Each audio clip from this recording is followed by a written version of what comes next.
ஆயிரக்கணக்கான பேருக்கு இது மனசுக்குள்ள இந்த கேள்வி இருக்குது. குருஜி, நான் வந்து ஒரு சராசரி மனுஷனா, சாதாரண ஆளா நான் இருக்கிறேனே. ச்சே! அந்த பெரிய நடிகர் மாரி நான் ஆகணும். அந்த கிரிக்கெட் பிளேயர் மாரி நானும் பெரிய செலிபிரிட்டி ஆகணும். பெரிய பதவியில நான் வரணும். ஒரு கம்பெனிக்கு பெரிய எம்டியா இருக்கணும். பெரிய மினிஸ்டர் ஆகணும். சிஎம் ஆகணும். பெரிய ஸ்போர்ட்ஸ் பர்சன் ஆகணும். இப்படியெல்லாம் நிறைய பேருக்கு ஆசை இருக்கு. ஐயா, நீங்கள் ஒன்று புரிஞ்சுக்கணும். அதாவது இதில் ஒரு முக்கியமான விஷயத்தை நீங்கள் தெளிவாக புரிஞ்சுக்கணும். நான் வந்து அந்த ராக் ஸ்டார் மாதிரி ஆகணும், இந்த நடிகர் சூப்பர் ஸ்டார் மாதிரி இப்படி ஆகணும், அந்த பிரைம் மினிஸ்டர் மாதிரி ஆகணும், இந்த சிஎம் மாதிரி ஆகணும், பிஎம் ஆகணும், இதெல்லாம் உங்களுக்கு இல்லை சார். உங்களுக்கு என்ன தெரியுமா வேணும்? அவங்களுக்கு அந்த பதவியில் அவங்க இருக்கிறதுனால அவங்களுக்கு ஒரு பெரிய புகழ் இருக்குது. அந்த புகழ் உங்களுக்கு வேணும். அவங்ககிட்ட நிறைய பணம் இருக்குது. அந்த பணம் உனக்கு வேணும். ஒரு அரசியல்வாதி ஆகணும்னா அந்த பவரை உனக்கு வேணும்.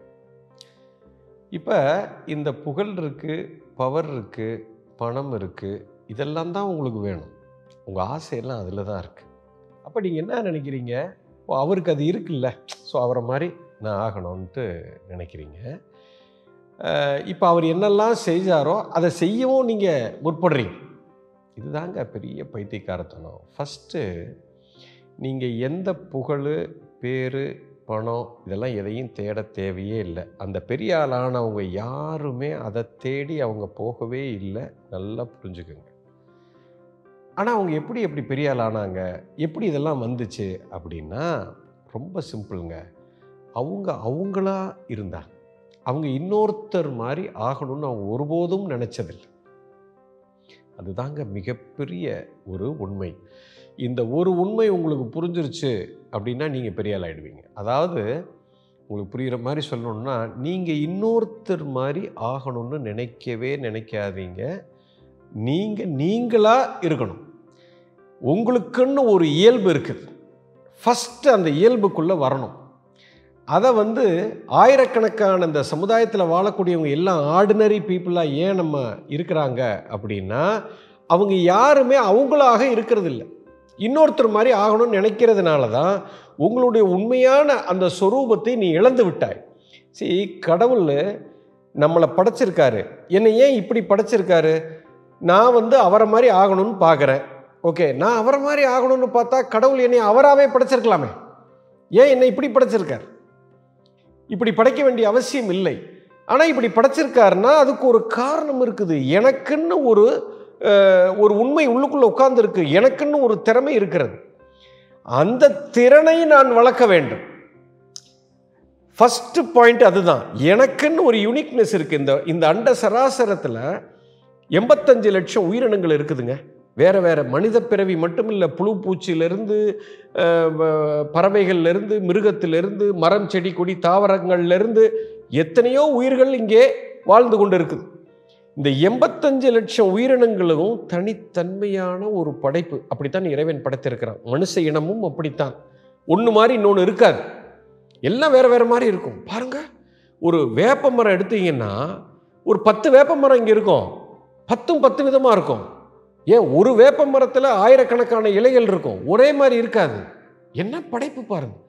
இறைவன் வந்து எப்பொழுதுமே நம்ம ரொம்ப ஸ்பெஷலு, நம்ம ரொம்ப யுனிக்கு. உலகத்தில் நம்மளை மாதிரி ஒரு ஆளே கிடையாது. அப்படி இருக்கும்போது நான் எதுக்கு இன்னொருத்தராக ஆகணும்னு நான் ஆசை? முதல்ல அதுவே ஃபண்டமெண்டலாக தப்பு. ஆனால் அந்த ஆசை வருதுன்னா, இப்போ எனக்கு பேர் இல்லை, புகழ் இல்லை, பணம் இல்லை, செல்வாக்கு இல்லை, எதுவும் இல்லை, அவனுக்கு எல்லாம் இருக்குது. அப்போ இன்டைரக்டாக உங்களுக்கு வந்து அந்த பேர், புகழ், பணம், பவரு, பதவி, அந்த அன்பு இதுதான் வேணும். சார், இது எல்லாமே உங்களுக்கு நேரடியாக கிடைக்காது சார். இது எல்லாமே பை ப்ராடக்ட். நல்லா புரிஞ்சுக்கோங்க. பை ப்ராடக்ட்னா என்னென்னா, இது எதுவுமே நேரடியாக வராது. நீங்கள் ஏதோ ஒன்று செய்தால் இதெல்லாம் தானாக வரும். இதுக்காக நீங்கள் எதையும் செய்யக்கூடாது. நல்லா புரிஞ்சுக்கணும். இது எல்லாமே பை ப்ராடக்ட். இது ஒன்றுக்காக நான் வந்து அதை பண்ணக்கூடாது. என்றைக்குமே ஒன்று வச்சுக்கோங்க. ஃபஸ்ட்டு நீங்களாக இருக்கணும். சமுதாயத்துக்காக உங்களை மாற்றிக்காதீங்க.